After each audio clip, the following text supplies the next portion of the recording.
नमस्कार, मैं आप सभी का इस चैनल पर स्वागत करता हूं और साथ में ही आपका धन्यवाद भी ज्ञापित करना चाहूँगा क्योंकि आपने जो प्यार और स्नेह पिछले वाले वीडियोस में दिए हैं, निश्चित रूप से आपके द्वारा दिया गया प्यार, आपके द्वारा दिया गया समर्थन हमारी इस मेहनत को निश्चित रूप से सफल बनाएगा। इसके लिए मैं आपका बहुत बहुत आभारी रहूँगा।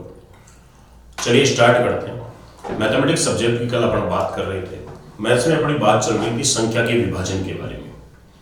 सबसे पहले मैंने आपको बताया था संख्या दो प्रकार की होती है मूलतः, जिनमें से एक होती है वास्तविक और दूसरी होती है काल्पनिक। काल्पनिक संख्या संपूर्ण गणित के इतिहास में केवल एक ही होती है और वो होती है √-1, जिसे अपन आयोटा के द्वारा भी संबोधित करते हैं।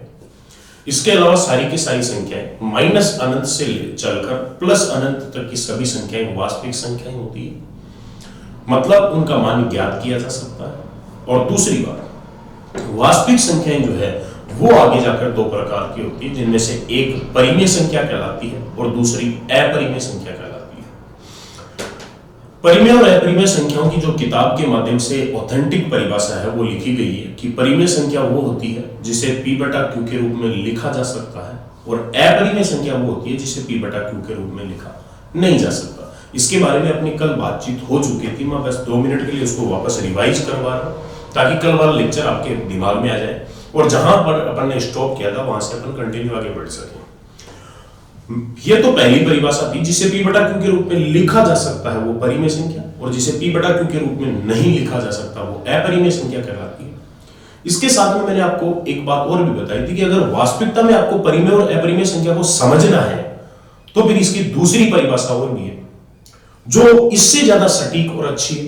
दूसरी परिभाषा है ऐसी संख्या जिसका कोई निश्चित मान नहीं है, मतलब जिसका कोई फिक्स मान नहीं है, वो है अपरिमेय संख्या, और जिसका निश्चित मान होता है या ज्ञात किया जा सकता है वो होती है परिमेय संख्या। उसके आधार पर अपरिमेय संख्याएं अपन कल कंप्लीट कर चुके थे, जिनमें वे सारी की सारी संख्याएं जो पूर्ण वर्ग संख्या नहीं है अपरिमेय होती है, वे संख्याएं जो पूर्ण धन संख्या नहीं है अपरिमेय होती है। परिमेय और अपरिमेय संख्याओं का जोड़ बाकी गुणा भाग भी अपरिमेय ही होता है। इसके साथ पाई एक अपरिमेय संख्या है, जबकि 22/7 एक परिमेय संख्या है। सारी की सारी लघुगणकीय जो फलन होते हैं, लॉग वाली जो संख्याएं होती है वो भी अपरिमेय संख्या होती है, और त्रिकोणमितीय फलन से संबंधित संख्याएं भी सारी की सारी अपरिमेय संख्याएं होती है। ये सारी बात अपने बीच हो चुकी थी। आज अपने को बात करनी है परिमेय संख्या के बारे में। देखिए साहब, और इस लेक्चर को मैं इतना लंबा चौड़ा डीपली क्यों ले जा रहा हूं, इसके पीछे कारण यह है कि संख्या से जब क्वेश्चन पूछा जाता है तो सबसे पहली प्राथमिकता इसी संख्या को दी जाती है। क्वेश्चन परिमेय या अपरिमेय से ही उठाया जाता है। चांसेस लगभग 90% इसी के रहते हैं, इसीलिए इसको अच्छी तरह से समझना जरूरी है।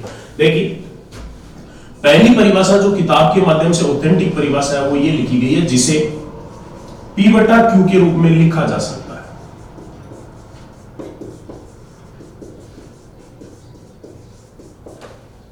दूसरी परिभाषा जो इसे और अधिक सरल बनाती है, जिसका निश्चित मान होता है।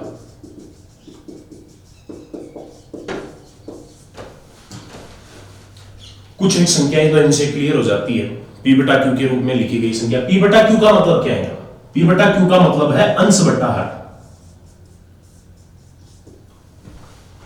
अंश को लिख दिया P से, हर को लिख दिया Q से, बाकी और कुछ नहीं है इसमें। P और Q अलग से कुछ नहीं है, अलग से इनको सीखने की आवश्यकता नहीं है। अंश P है और हर क्या है? Q। इसी आधार पर इसको P/Q लिखा गया है। कुछ एक संख्या इससे क्लियर हो जाती है, सीधी सीधी देखते, कुछ एक संख्या इससे देखते क्लियर हो जाती है।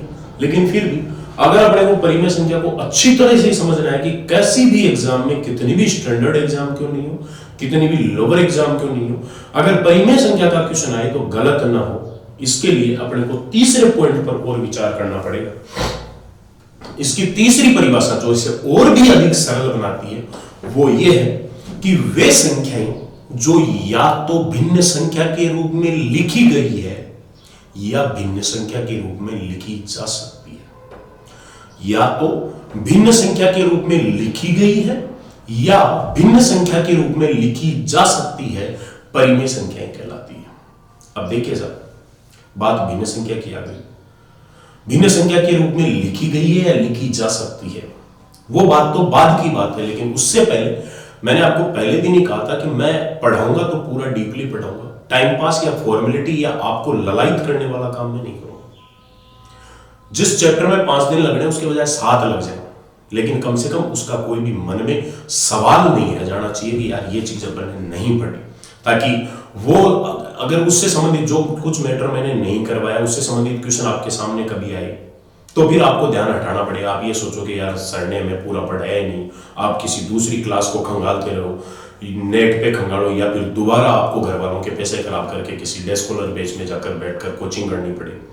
ऐसा नहीं, चाहे लॉकडाउन जब तक है मैं कोशिश करूंगा ज्यादा से ज्यादा आपका कोर्स करवाया जाए, लेकिन फिर ये क्लासें रेगुलर 12 महीने आपकी चलनी है, इसमें कोई दिक्कत वाली बात नहीं है। आपकी लाइव क्लासेस हमेशा कंटिन्यू रहेगी, ऐसा नहीं है कि किसी दिन मिस हो जाए। हाँ, एक बहुत ज्यादा अति महत्वपूर्ण कार्य की वजह से अगर पोस्टपोन्ड हो जाए वो एक अलग बात है कि आज नहीं हुई कल हो जाएगी, लेकिन ऐसा नहीं है कि आगे जाके बंद हो जाएगी। ये क्लासेस रेगुलर चलने वाली है और ये आपके लिए की गई एक सहूलियत है, क्योंकि कुछ एक स्टूडेंट ऐसे होते हैं जो कि ना तो डे स्कॉलर बेस में कोचिंग कर सकते हैं परिवार की मजबूरियों की या परेशानियों की वजह से, या फिर कुछ एक ऐसे स्टूडेंट होते हैं जो घर छोड़ना नहीं चाहते। अगर घर बैठकर वो तैयारी करना चाहें तो उनको पूरा मैटर लाइव क्लासेस के माध्यम से बहुत कम मिलता है, क्योंकि लाइव क्लासेस में 2 4 5 क्वेश्चन करवा दिए जाते हैं फिर छोड़ देते हैं, लेकिन मैं करवाऊंगा उतना पूरा करूंगा। चलिए सर बात करते हैं भिन्न संख्या।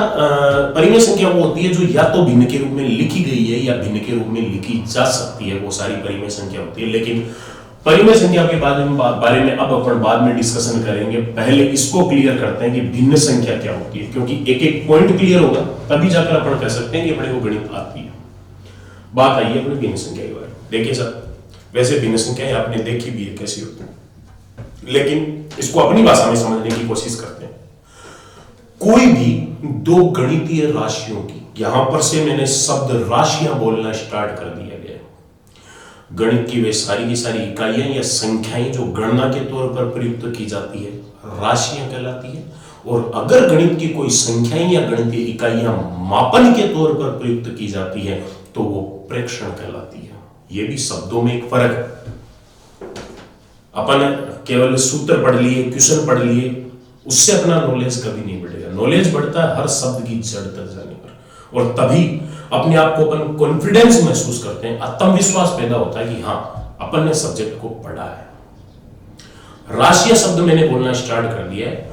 कोई भी राशियां, क्योंकि अभी अपन गणना के बारे में बात कर रहे हैं, संख्या पद्धति टॉपिक अपना स्टार्ट हो चुका है। कोई भी दो राशियों की परस्पर तुलना से हमेशा एक भिन्न संख्या का निर्माण होता है। दो अलग अलग राशियों की तुलना से एक भिन्न संख्या का निर्माण होता है। तुलना शब्द जहां गणित में आ जाता है, चाहे एक व्यक्ति की दूसरी व्यक्ति के साथ, एक वस्तु की दूसरी वस्तु के साथ, एक गणितीय इकाई या एक संख्या की दूसरी संख्या के साथ, किसी भी प्रकार से अगर तुलना की बात की जाती है तो तुलना का मतलब होता है पहली संख्या में दूसरी संख्या का भाग दिया जा रहा है। भाग से अपने आप उनमें तुलना हो जाती है। भाग या फिर अपन उसको अनुपात भी कह सकते हैं, लेकिन यहां भिन्न संख्या को समझना है तो भाग ही लेकर चले। जैसे मान लीजिए लिखा गया है 8 और 10, ये दो संख्याएं, इन दोनों संख्याओं की परस्पर तुलना से एक भिन्न संख्या प्राप्त होती है। तुलना शब्द का मतलब क्या हो गया? 8 में 10 का भाग देना है।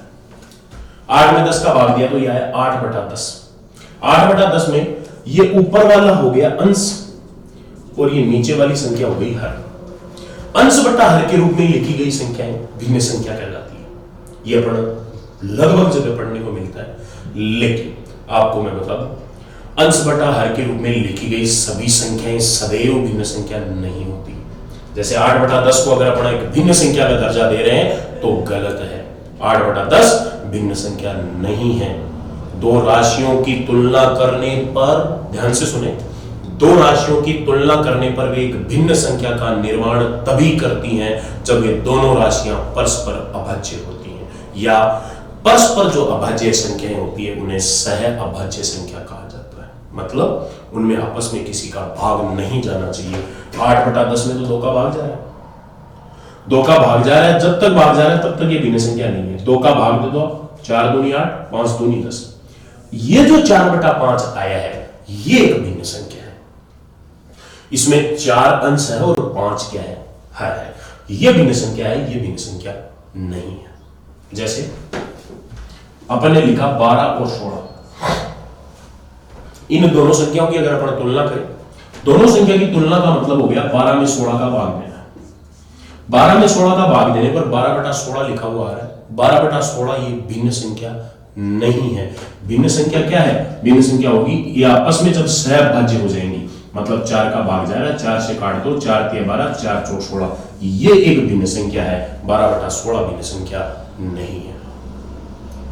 मेरे हिसाब से बात आपके समझ में आ गई होगी। और हां, अंश बट्टा हर के रूप में लिखी गई संख्या, सुने ध्यान से, अंश बट्टा हर के रूप में लिखी गई संख्या जिसमें 3 शर्तें, वापस ध्यान दें, जिसमें 3 शर्तों की पालना होती है तो वो भिन्न संख्या होती है। कौन कौन सी? पहली, अंश और हर आपस में बराबर ना हो। पहली शर्त तो ये, जब अंश और हर आपस में बराबर ना हो तो वो एक भिन्न संख्या है। दूसरी, अंश और हर परस्पर अभाज्य हो, मतलब सह अभाज्य हो। ये दोनों बातें, क्योंकि ये तो मैंने बताई थी, इसका मतलब आप समझ गए होंगे। अंश और हर का मतलब ऊपर और नीचे की दोनों संख्या बराबर हो जाए। जैसे 4/4 आ जाएगा तो 4 से 4 कट के 1 आएगा, भिन्न संख्या रही कहां? यहां अंश बटा हर का रूप बन ही नहीं रहा। इसलिए अंश और हर परस्पर सहभाज्य हो, अंश और हर आपस में बराबर ना हो, और तीसरा, हर का मान शून्य ना हो। ये 3 स्थितियां अगर अंश बटा हर के रूप में, अपन तो सीधा सीधा पढ़ लेते हैं अंश बटा हर भिन्न संख्या होती है, नहीं, अंश बटा हर के रूप में लिखी गई संख्या अगर इन तीनों शर्तों की पालना करती है तो वो भिन्न संख्या है, अन्यथा भिन्न संख्या नहीं है। पहली शर्त, अंश और हर बराबर नहीं होने चाहिए, ऊपर नीचे दोनों संख्या सेम नहीं हो, ऊपर नीचे की दोनों संख्याओं में आपस में भाग नहीं जा रहा, और तीसरा, हर का मान शून्य नहीं हो रहा। दोनों बातों को मैंने ऊपर वाले को समझा दिया। तीसरी और समझ, नीचे वाली संख्या का मान 0 होने का मतलब क्या हुआ? जैसे आपने लिख दिया 5/0। 5/0 का मतलब क्या हुआ? 5 में आप भाग दे रहे हो 0। 0 एक अनिर्धारित संख्या है, 0 का मान ही कुछ नहीं है, 0 मतलब कुछ है ही नहीं। और किसी भी संख्या में शून्य का भाग देने पर हमेशा अनंत आता है। 5 में शून्य का भाग देंगे, अनंत आएगा। किसी भी संख्या में दे दो, 5 की जरूरी नहीं। अगर आप 0 में 0 का भाग दोगे तो भी अनंत ही आएगा। और अनंत क्या है? अनंत सिर्फ और सिर्फ एक संख्या की कल्पना होती है, कभी भी संख्या नहीं होती। जबकि अपन अभी संख्या के बारे में पढ़ रहे हैं, संख्याओं का प्रकार या संख्या का विभाजन कर रहे हैं। संख्या के विभाजन या संख्या के प्रकार में अगर संख्या ही नहीं बन रही है तो फिर संख्या को पढ़ने का मतलब ही क्या है? इसीलिए ध्यान रखें, कभी भी उसके नीचे वाली संख्या का मान शून्य नहीं होना चाहिए। अगर शून्य हो गया तो उसका मान आएगा अनंत, और अनंत एक अनिर्धारित संख्या होती है। बात मेरे हिसाब से समझ में आ गई होगी। वापस बोल देता हूं, भिन्न संख्या क्या होती है? कोई भी दो राशियों की परस्पर तुलना से अंश बटा हर के रूप में लिखा गया एक ऐसा मान जिसमें अंश और हर समान नहीं हो, अंश और हर आपस में अभाज्य हो, और जिसमें हर का मान शून्य न हो, वे सदैव भिन्न संख्याएं कहलाती है। एग्जाम्पल के रूप में लिखना चाहें अपन 4/7, 11/5, 2/3, ये सारी की सारी संख्या क्या है? ये सब की सब संख्याएं भिन्न संख्या है। लेकिन अगर मैंने लिख दिया 16/18 तो ये भिन्न संख्या नहीं है। क्यों? क्योंकि ये आपस में अभाज्य नहीं है, इनमें 2 का भाग जा रहा है। आप भाग देने के बाद 8/9 को भिन्न कह सकते हो, इसको भिन्न नहीं कह सकते। इसी प्रकार 5/5 एक भिन्न संख्या नहीं है, क्योंकि ये दोनों आपस में बराबर हो गए, कट के 1 आ जाएगा, भिन्न तो रहा ही नहीं, अंश बटा हर का निर्धारण ही नहीं हो रहा। दूसरी बात, लास्ट पॉइंट, अगर मान लो लिख दिया मैंने 4/0 तो ये भी एक भिन्न संख्या नहीं है, क्योंकि इसका मान आएगा अनंत, और अनंत किसी संख्या का मान नहीं है, सिर्फ उसकी एक कल्पना होती है। मेरे हिसाब से ये बात सारी आपके क्लियर है कि भिन्न संख्या होती क्या है, ये बात मैंने आपको बता दी। अब अपन बात करते हैं भिन्न संख्या के प्रकार कितने होते हैं। देखिए साहब, जहां भिन्न संख्या के प्रकारों की बात की जाती है वहां पर भी कई प्रकार की बातें सामने आती है। बताते हैं भिन्न संख्या 2 प्रकार की होती है। और 99% आंसर आता है साधारण भिन्न और मिश्र भिन्न। मेरे हिसाब से आपके भी मन में यही चल रहा होगा कि भिन्न संख्या दो प्रकार की होती है, एक साधारण भिन्न होती है, एक मिश्र भिन्न संख्या होती है। क्योंकि अपन ने पढ़ाई है सही, लेकिन बात कंपटीशन की चल रही है, बात एक लेवल की चल रही है, और वहां पर भिन्न संख्या, देखिए सर एक बात मैं आपको बता दूं, जहां अपन साधारण भिन्न जिसे बोल रहे हैं वो तो अपनी सिर्फ गलतफहमी है। ये साधारण भिन्न ही है, अंश बटा हर के रूप में लिखी गई वो संख्या जिसमें अंश और हर में आपस में भाग नहीं जा रहा, वो क्या कहलाती है? भिन्न संख्या। और जो भिन्न संख्या है वही साधारण भिन्न। जैसे मैं कहूं कि 12/16 को साधारण भिन्न में बदलो, तो 12/16 को साधारण भिन्न में बदलोगे क्या आएगा? 3/4। और साधारण भिन्न में क्यों बदलो? अगर मैं ऐसा कहूं 12/16 को भिन्न में बदलो तो भी यही आएगा। साधारण भिन्न और भिन्न में क्या फर्क है? सिर्फ बोलने का फर्क है, बाकी बात दोनों की एक ही है। अपन भिन्न के पीछे साधारण लगा देने से उसका अर्थ नहीं बदल सकते। भिन्न जो संख्या है वही साधारण भिन्न है। अब अपन बात करते हैं भिन्न संख्या या साधारण भिन्न संख्या कितने प्रकार की होती है। एक जवाब तो आपका सही है कि दो प्रकार की होती है, लेकिन साधारण और मिश्र भिन्न नहीं होती है। भिन्न संख्या दो प्रकार की होती है, उचित भिन्न और अनुचित भिन्न। ये दो प्रकार की साधारण संख्या होती है, साधारण भिन्न संख्या होती है, उचित भिन्न और अनुचित भिन्न। अब आप इसको समझ लें कि उचित और अनुचित भिन्न का मतलब क्या है। 10-5 एग्जाम्पल से मैं इसको समझा देता हूं, उसके बाद में अपन चलते हैं वापस परिमेय संख्या।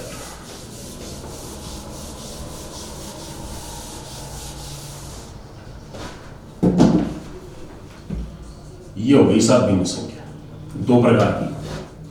एक हो गई उचित भिन्न और दूसरी हो गई अनुचित भिन्न।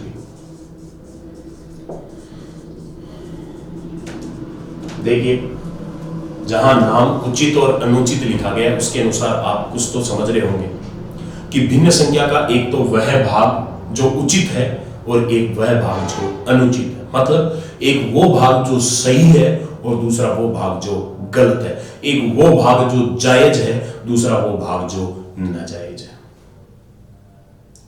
और ज्यादा सटीक समझना चाहें तो भिन्न संख्या का एक तो वो तरीका जो प्रदर्शित हो करने में एकदम सही है या सही रूप में प्रदर्शित किया गया, और दूसरा वो जिसे गलत तरीके से प्रदर्शित किया गया। ये भिन्न संख्याएं हैं। अब देखिए उचित भिन्न और अनुचित भिन्न का मतलब क्या है। पहले तो वही बात जो जिस प्रकार से मैंने आपको परिमेय संख्या में समझाया कि किताबी परिभाषा क्या है, उसी प्रकार उचित भिन्न की किताबी परिभाषा है ऐसी संख्या जिसका भागफल एक से छोटा आता है। अंश में अगर हर का भाग दें, भागफल अगर एक से छोटा है तो उचित भिन्न है, और अगर भागफल एक से बड़ा आए तो अनुचित भिन्न है। जैसे 4/5 भिन्न संख्या है, कोई दिक्कत नहीं है, नो डाउट। लेकिन उचित और अनुचित की बात अगर करें तो इसके लिए अपने को भाग देना पड़े। 4 में अगर 5 का भाग देंगे तो आएगा 0.08। 0.8 भागफल एक से छोटा है, मतलब ये उचित भिन्न है। और अगर यहीं पर मैं बात करूं 5/4, 5 में 4 का भाग देंगे तो आएगा 1.25। एक एग्जांपल से दोनों बातों को क्लियर कर रहा हूं। इसका भागफल एक से बड़ा आ रहा है, मतलब ये एक अनुचित भिन्न है। ये तो है किताबी परिभाषा, लेकिन किताबी परिभाषा के से अपन भाग दें, इतना टाइम खपाए, इतना टाइम अपने पास नहीं होता एग्जाम टाइम पर उचित और अनुचित भिन्न का सीधा सीधा पता लगाना है।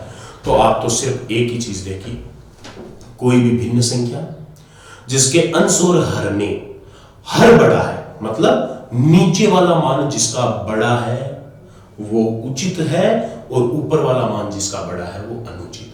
मतलब किसी भी भिन्न संख्या का नीचे वाला मान अगर बड़ा है तो वो सही है, और किसी भिन्न संख्या का ऊपर वाला मान अगर बड़ा है तो वो गलत है। और उसी से भाग देके देखोगे तो वही बात निकल कर आनी है। जिसका नीचे वाला मान बड़ा होगा भागफल एक से छोटा आ जाएगा, जिसका ऊपर वाला मान बड़ा होगा भागफल एक से बड़ा आ जाएगा। देखिए आप उदाहरण से क्लियर करते हैं। 2/5, 3/4, 5/8, 7/11, 13/9, 11/19, 15/8, 16/7, 17/23, ये कुछ एक संख्याएं मैंने आपके सामने लिखी है। इन संख्याओं में सारी की सारी संख्याएं भिन्न संख्या है, क्योंकि सब में अंश और हर आपस में किसी का भाग नहीं जा रहा।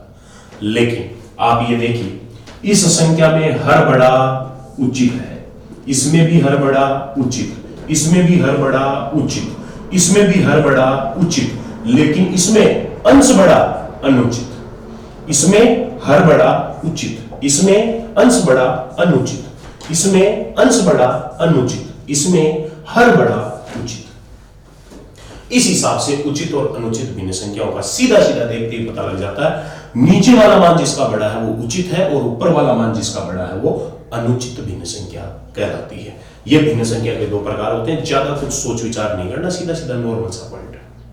बात समझ में आ गई होगी।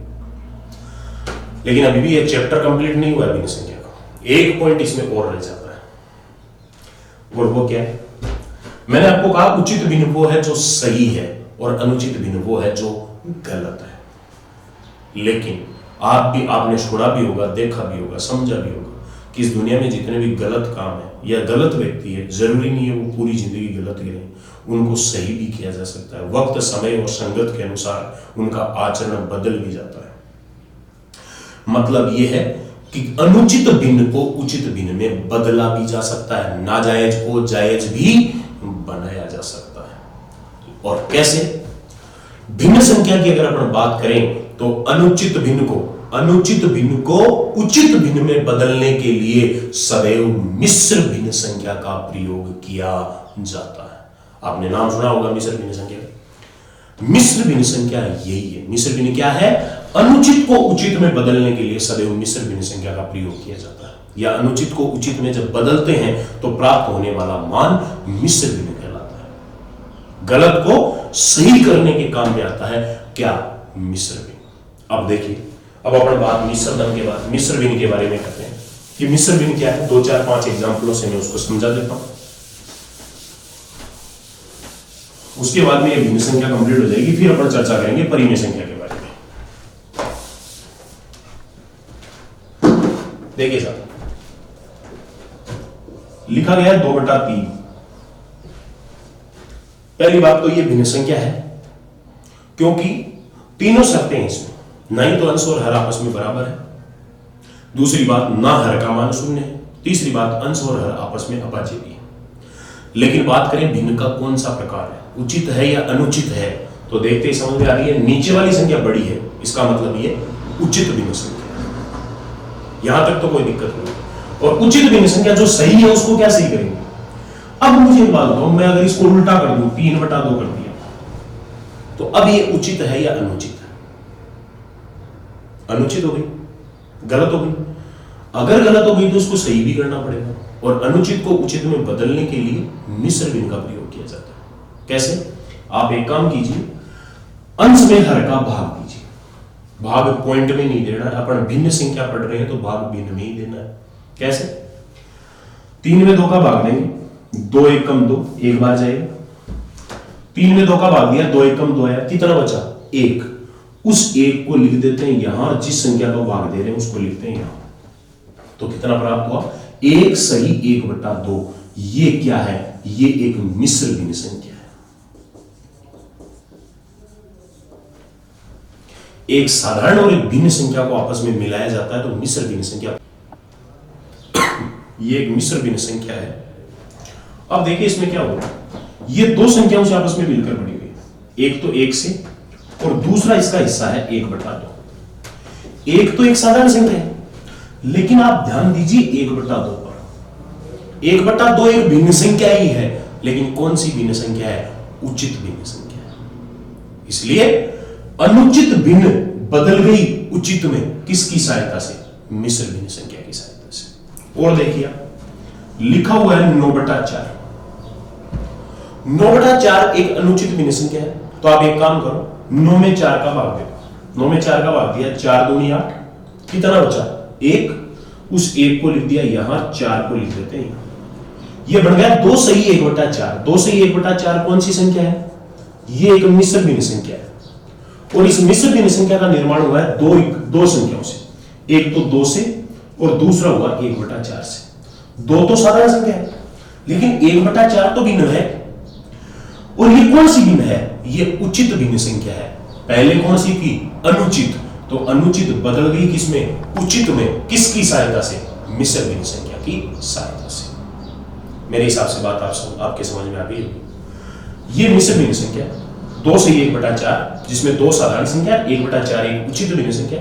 और एक बात और याद रखना, मिश्र भिन्न तभी बन सकती है जब वो अनुचित भिन्न होगी। अनुचित को ही मिश्र भिन्न में बदला जा सकता है, उचित भिन्न कभी भी मिश्र भिन्न में नहीं बदलती है। और देखें आप, जैसे मान लीजिए अपन ने लिया 28/5 अनुचित भिन्न। अनुचित भिन्न को अगर आपने को बदलना है उचित में, तो मिश्र भिन्न का प्रयोग करना पड़ेगा। मतलब 28 में 5 का भाग देना पड़ेगा। 5 5 25, बच गया 3 और भाग दे रहे हैं 5 का, तो ये आ गया 5 सही 3/5। 5 सही 3/5 में 5 तो साधारण संख्या है, 3/5 एक भिन्न संख्या है, और वो भी कौन सी भिन्न है? उचित भिन्न संख्या है। तो अनुचित बदल गई उचित में, किसकी सहायता से? मिश्र भिन्न संख्या की सहायता से। यही बात मैंने आपको बताई थी कि अनुचित भिन्न को उचित भिन्न में बदलने के लिए सदैव मिश्र भिन्न संख्या का प्रयोग किया जाता है। देखिए सर, अगर कहीं पर एक सही 1/4 लिखा हुआ है तो एक मिश्र भिन्न संख्या है। आप इसको 1 + 1/4 भी लिख सकते हो, बात एक ही। अगर कहीं पर 6 सही 2/3 लिखा गया है तो आप इसको 6 + 2/3 भी लिख सकते हो, एक ही बात है। अगर कहीं पर 7 + 1/4 लिखा गया है तो आप इसको 7 सही 1/4 भी मान सकते हो, या 7 सही 1/4 के अनुसार भी इसकी गणना कर सकते हो। यह होती है साहब मिश्र भिन्न संख्या। मेरे हिसाब से आपकी बात अच्छी तरह से समझ में आ गई होगी। अब मैं इस पर एक आधा एग्जाम्पल करवा देता हूं, जिसके माध्यम से ये और भी ज्यादा क्लियर हो जाएगा। मिश्र भिन्न संख्या पर एक एग्जाम्पल करवा देता हूं, उसके बाद में अपन डायरेक्ट चलेंगे परिमेय संख्या पर, क्योंकि ये भिन्न संख्या अपनी वहीं कंप्लीट हो जाएगी। वापस बोल देता हूं एक बार, भिन्न संख्या कौन सी होती है? कोई भी दो राशियों की परस्पर तुलना से एक भिन्न संख्या का निर्माण होता है। लेकिन भिन्न संख्या तभी कहलाती है जब वे अंश और हर परस्पर अभाज्य हो, या आपस में अंश और हर बराबर नहीं हो, और तीसरी शर्त हर का मान शून्य हो, तो वो एक भिन्न संख्या कहलाती है, और उसे अपन साधारण भिन्न के नाम से जानते हैं। भिन्न या साधारण भिन्न संख्या दो प्रकार की होती है, उचित भिन्न और अनुचित भिन्न। उचित भिन्न वो होती है जिसका भागफल 1 से छोटा आता है, और अनुचित भिन्न वो होती है जिसका भागफल 1 से बड़ा होता है। या ऐसी भिन्न संख्या जिसका हर बड़ा हो उचित कहलाएगी, और जिसका अंश बड़ा हो वो अनुचित भिन्न संख्या कहलाएगी। जिसमें अनुचित भिन्न संख्या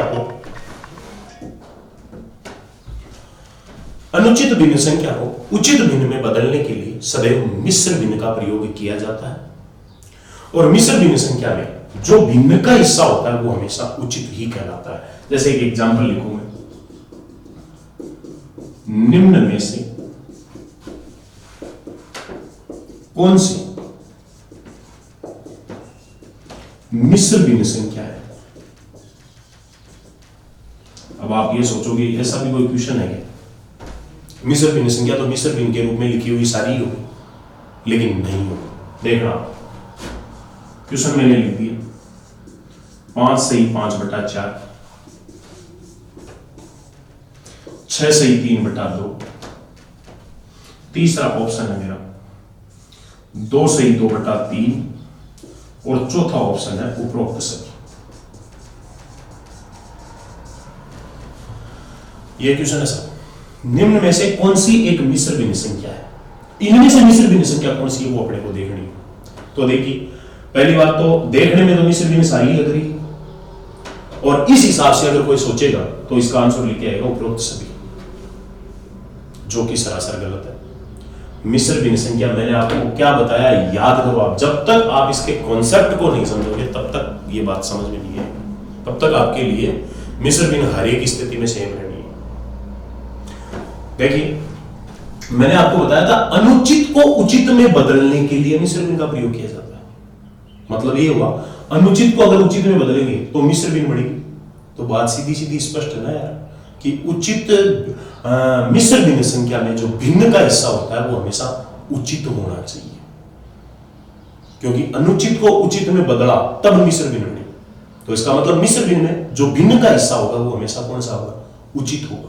और इनमें आप देखिए 5 सही 5/4 जो लिखा हुआ है, इसमें ये वाला जो भिन्न का हिस्सा है, ये भिन्न का हिस्सा अनुचित है, और अनुचित है इसका मतलब ये मिश्र भिन्न संख्या नहीं है। दूसरा 6 सही 3/2 में भी ये वाला जो हिस्सा है वो अनुचित है, इसका मतलब ये भी मिश्र भिन्न संख्या नहीं है। यहां पर 2 सही 2/3, इसमें देखिए आप ये 2/3 वाला जो हिस्सा है ये उचित भिन्न है, और उचित भिन्न है तो इसका मतलब ये वाली संख्या मिश्र भिन्न संख्या भी है। बात क्लियर होगी? समझ गए? ये इस क्वेश्चन का आंसर तो हो गया सी, लेकिन अब इनको भी तो समझो एक बार कि ये मिश्र भिन्न के रूप में लिखी गई है, फिर भी मिश्र भिन्न नहीं है, क्योंकि इनके साथ भिन्न संख्या जो है वो अनुचित रूप में है। तो अगर अपने को इसको वास्तविक मिश्र भिन्न में बदलना है तो कैसे बदलें? आप एक काम करो, 5 तो अलग से पढ़ाइए, ये अनुचित भिन्न है, तो आप एक काम करो ना, इस अनुचित को वापस उचित में बदल दो, और अनुचित को उचित में बदलेंगे तो क्या करना पड़ेगा? मिश्र भिन्न संख्या। कैसे? भाग दो आप 5 में 4 का, 4 एकम 4, बच गया 1, भाग दिया 4 का, क्या बन गया? 1 सही 1/4। अब 1/4 तो उचित है, उचित है इसका मतलब ये सही है, और सही है तो दोनों साधारण संख्या आपस में जुड़ गई, कितना हो गया? 6 सही 1/4। वापस देख सकते हो आप, अगर इनको वापस हल करना चाहे, आप जानते हो मिश्र भिन्न संख्या को हल कैसे करते हैं? 5 चौके 20, इन दोनों कोणों को गुणा करके इसमें जोड़ते हैं। 5 चौक 20 है, 5 25, 25/4, इसको हल कर लो। 6 चौक 24 और 1 25, 25/4, दोनों के मान सेम आ रहे, लेकिन प्रदर्शित करने का तरीका ये सही है, ये गलत है। इसी प्रकार यहां लिखा गया 6 सही 3/2 है, तो 3 में 2 का भाग देंगे, आ जाएगा 1 सही 1/2, 6 1 ये हो गया 7, 7 सही 1/2, सॉरी 1/2, ये है सही रूप। मतलब अगर मिश्र भिन्न में कोई भिन्न अनुचित रूप में है तो वो मिश्र भिन्न गलत है। ये आपकी भिन्न संख्या साहब कंप्लीट है। अब अपन बात करते हैं वापस परिमेय संख्या। मैंने आपको परिमेय संख्या बताई थी, परिमेय संख्या वह संख्या होती है जिसे p/q के रूप में लिखा जा सकता है, या जिसका मान निश्चित होता है। और तीसरी शब्दों में अगर अपन कहें तो मैंने आपको बताया था ऐसी संख्या जो या तो भिन्न संख्या के रूप में लिखी गई है और या भिन्न के रूप में लिखी जा सकती है, वे सारी की सारी संख्याएं परिमेय संख्या कहलाती है। पहली बात तो अपरिमेय संख्या के अनुसार कल की क्लास में अपन ने परिमेय संख्याओं को समझा था। वे संख्या जो पूर्ण वर्ग संख्या नहीं है वे अपरिमेय होती है, और जो पूर्ण वर्ग है वे परिमेय होती है। मतलब जिनका पूरा पूरा वर्गमूल होता है वो हमेशा परिमेय संख्या कहलाती है, और जिनका पूरा पूरा घनमूल होता है वे भी सदैव परिमेय संख्या कहलाती है।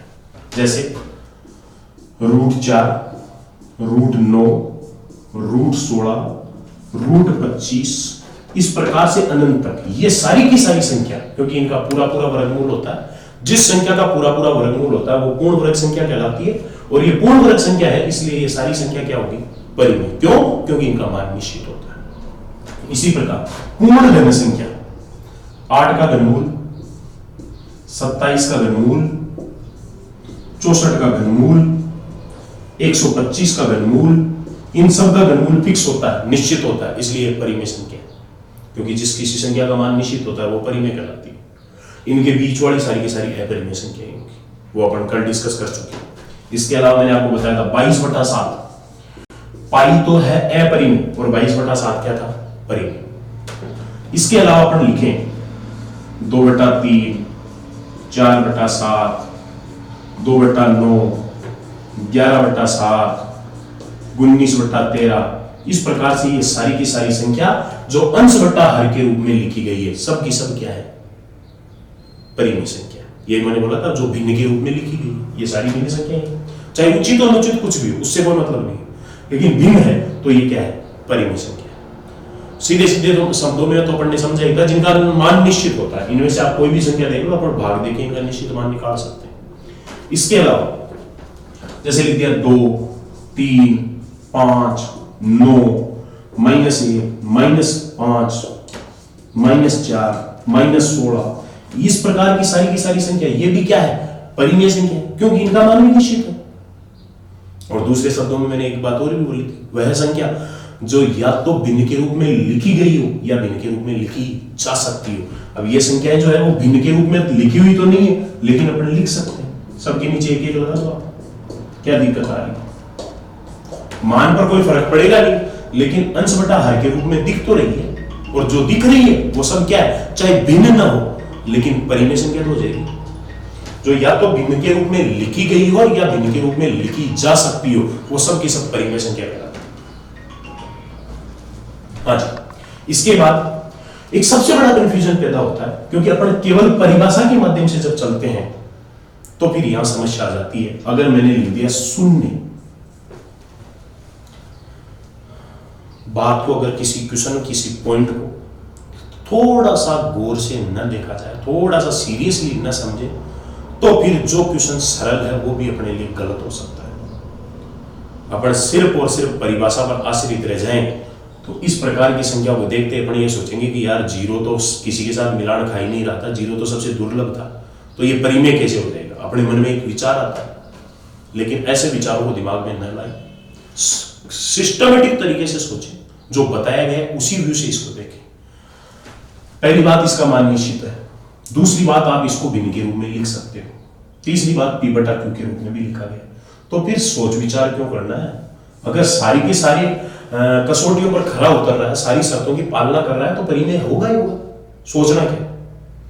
इसके साथ साथ जैसे 1.4, 1.25, 2.37, ये सारी की सारी संख्याएं भी क्या है? दशमलव है, लेकिन मान निश्चित है। या फिर अगर पॉइंट हटाएंगे तो ये सब की सब भिन्न के रूप में बदलेगी। जैसे 1.4 का पॉइंट हटा दो तो ये 14/10 बनेगा, जिसमें 2 का भाग लगकर 7/5 है। भिन्न संख्या बन रही है तो परिमेय तो है ही। इस प्रकार की जितनी भी संख्या है वो सारी की सारी संख्या क्या कहलाती है? परिमेय संख्या। कुल मिलाकर बात अपन शॉर्ट एंड स्वीट, ये तो मैंने पूरा विस्तृत रूप से आपको समझा दिया ताकि दिक्कत नहीं आए, या आपके मन में ये ना हो कि परिमेय को अपने को कंप्लीट नहीं समझा गया। बाकी सीधा सीधा आप ये समझ सकते हो, जो मैंने अपरिमेय संख्याएं बताई थी उनको छोड़कर सारी परिमेय, केवल उनको ध्यान में रखें। तो उसके अलावा सारी की सारी संख्याएं क्या होती है? परिमेय संख्या। परिमेय संख्या की परिभाषा क्या है? जिसे P बटा Q के रूप में लिखा जा सकता है, या जिसका मान निश्चित होता है, या तीसरी तरीके से अपन ये भी कह सकते हैं ऐसी संख्या जो या तो भिन्न संख्या के रूप में लिखी गई है और या भिन्न के रूप में लिखी जा सकती है। जिसमें भिन्न संख्या क्या है, कैसी होती है, साधारण भिन्न क्या होती है, भिन्न कितने प्रकार की होती है, मिश्र भिन्न संख्या का मतलब क्या होता है, और मिश्र भिन्न संख्या का सही रूप में निर्धारण क्या होता है। ये सारी की सारी बातें मैं आपको एग्जाम्पल सहित पूरा विस्तृत समझा चुका हूं। मेरे हिसाब से परिमेय और अपरिमेय संख्या आपके अच्छी तरह से समझ में आ गई होगी। एक बार वापस वो टेबल पढ़ा जो शुरुआत में संख्या के लिए बनाई गई थी।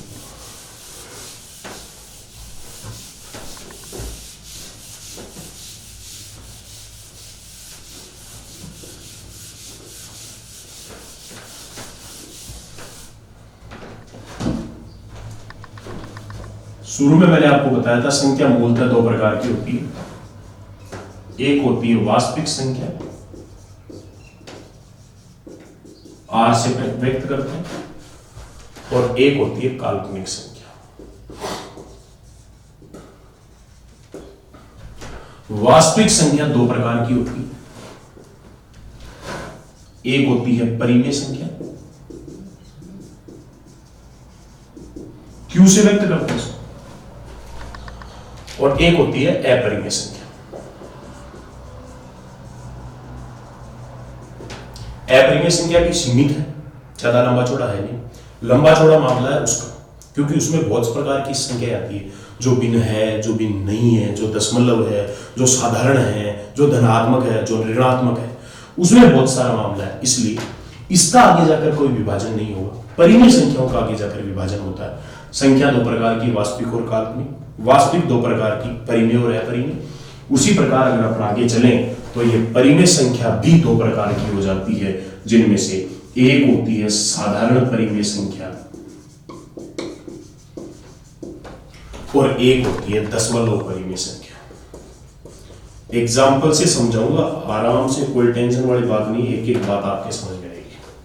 साधारण परिमेय संख्या और दशमलव परिमेय संख्या, 2 4 5 उदाहरण यहां लिख रहा हूं, उसके अनुसार दोनों पार्ट को डिस्ट्रीब्यूट कर देता हूं, अलग अलग विभाजित कर देता हूं। देखो लिखा गया मान लो 15/3, 16/2, 1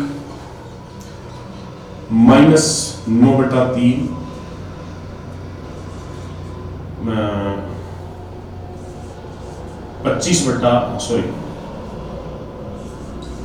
20/5 या -12/4, इस प्रकार के ये कुछ एक मान लिखे गए। इसके साथ साथ मैं मान लिख देता हूं 3/2, 5/4, 10/3, 20/3, 30/7, ये कुछ एक 10 एग्जाम्पल मैंने 10-11 एग्जाम्पल मैंने आपके सामने लिखे। आप देख सकते हो सारे के सारे जो उदाहरण मैंने लिखे हैं, सारी की सारी जो संख्याएं मैंने लिखी है, ये सब की सब परिमेय संख्याएं हैं। इनमें से एक भी अपरिमेय संख्या नहीं है, सब की सब परिमेय संख्या है। लेकिन अगर अपन इन परिमेय संख्याओं को आगे हल करते हैं तो फिर इनके मान अलग अलग स्थितियों में प्राप्त होते हैं। जैसे शुरू में ये संख्या 15 में 3 का भाग सीधा सीधा पूरा पूरा जा रहा है, 5 आया। 16 में 2 का भाग पूरा पूरा गया, 8 आया। ये एक पहले से लिखा हुआ है। -9 में 3 का भाग गया, -3 आया। 20 में 5 का भाग गया, 4 आया। -12 में 4 का भाग गया, -3 आया। इस प्रकार से आप देख सकते हो कि ये वाली संख्याएं तो परिमेय संख्या का वो रूप है जिसके अंश में हर का पूरा पूरा भाग जा रहा है। मतलब इनका भागफल एक सीधी सीधी गिनती वाली संख्या प्राप्त हो रही है, आप देख सकते हो। तो इन सारी की सारी संख्याएं, ये वाली जो संख्या है जिनके अंश में हर का पूरा पूरा भाग जाता है या जिनका मान सीधी सीधी एक गिनती वाली संख्या प्राप्त होती है, ये सारी की सारी संख्याएं साधारण परिमेय संख्या कहलाती है। और उसी प्रकार ये भी संख्या तो परिमेय ही है, लेकिन अगर अपन इनके अंश में हर का भाग देंगे, 3 में आप 2 का भाग दोगे 1.5 आएगा, 5 में आप 4 का भाग दोगे 1.25 आएगा, 10 में आप 3 का भाग दोगे 3.333333 अनंत तक आएगा, 20 में आप 3 का भाग दोगे, मैं सीधा सीधा मान लिख रहा हूं ताकि अपना समय खराब नहीं हो, अपना कॉन्सेप्ट को समझ सके। 20 में 3 का भाग देंगे तो 6.666666 आएगा। 30 में अगर आप 7 का भाग दोगे तो मैं सीधा लिख रहा हूं 4.285714, 85714, इस प्रकार से यह अनंत तक आएगा। ऊपर वाली और नीचे वाली स्थितियां अलग अलग देख सकते हो। ऊपर वाली सारी की सारी परिमेय संख्याओं के अंश में हर का पूरा पूरा भाग जा रहा है, मतलब मान सीधी सीधी एक सिंपल सी संख्या प्राप्त हो रही है, ये देख लो। तो इस आधार पर ये जितनी भी संख्या है, ये तो कौन सी संख्या होगी? साधारण परिमेय। और ये वाली वो परिमेय संख्या है जिसके अंश में हर का पूरा पूरा भाग नहीं जाकर भागफल दशमलव में प्रसारित हो रहा है। तो ये सारी की सारी जो संख्या है वो कौन सी संख्या है? दशमलव परिमेय संख्या है। इस आधार पर परिमेय संख्या दो प्रकार की होगी, एक साधारण और एक दशमलव। साधारण वो परिमेय संख्या है जिसके अंश में हर का पूरा पूरा भाग जाता है या जिसका मान सीधी सी एक सिंपल गिनती वाली संख्या प्राप्त होती है, वो साधारण परिमेय संख्या है। और वे परिमेय संख्या जिनके अंश में हर का भाग देने पर भाग पूरा पूरा नहीं जाता या जिनका भागफल दशमलव में प्रसारित होता है, वो सारी की सारी संख्या दशमलव परिमेय संख्या के नाम से जानी जाती है। इसके बाद में अब आगे साधारण परिमेय संख्या और दशमलव परिमेय संख्या का आगे विभाजन होगा। ये कितने प्रकार की होती है, कैसे कैसे ये एक दूसरे में बढ़ती है, इसके बारे में अपन आगे का डिस्कशन करेंगे। लेकिन आज के लिए इतना ही, क्योंकि जितना पढ़ाया जाए उतना समझ में आना चाहिए। लंबी क्लास अपन ले लेंगे तो लंबी क्लास में ये वाला पोर्शन भूल जाओगे, आगे वाला अच्छी तरह से समझ में नहीं आएगा। इसलिए जितना पढ़े अच्छी तरह से समझ में आ जाए, उसको कंप्लीटली अच्छी तरह से समझें और उस पर बनने वाले क्वेश्चनों को अपने साथ साथ देखते जाएं, तो आगे जाकर कंपटीशन में दिक्कत नहीं आती, उस कॉन्सेप्ट को अपने आप में उतारने में दिक्कत नहीं आती। साधारण परिमेय संख्या और दशमलव परिमेय संख्या के बारे में अपन कल डिस्कस करेंगे। आज के लिए इतना ही। धन्यवाद। जय हिंद, जय भारत।